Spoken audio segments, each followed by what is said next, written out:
రోజూ దక్షిణామూర్తి స్తోత్రం చేసేవాణ్ణి శనీశ్చర గ్రహం కూడా చెరకదు. కారణం ఏమిటంటే బలహీనంగా ఉన్న గురుగ్రహాన్ని అది బలవంతం చేస్తుంది జాతకంలో. అంత గొప్ప స్తోత్రం ఈ ప్రపంచంలో వాంగ్మయం మొత్తం మీద ఉన్న ఒకే ఒక్క స్తోత్రం దక్షిణామూర్తి స్తోత్రం. ఇంకొకటి లేదు లేదు లేదు, తత్తుల్యము కాదు. అదొక్కటే అంత శక్తివంతం. అందుకే శంకరాచార్యుల వారి వాంగ్మయం అంతా ఒకెత్తు, సామాన్యుల కోసం ఇచ్చిన దక్షిణామూర్తి స్తోత్రం ఒక్కటి ఒకటి.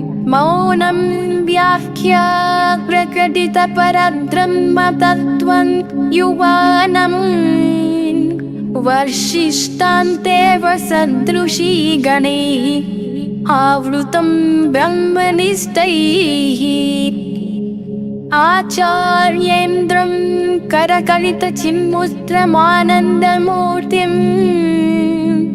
స్వాస్మా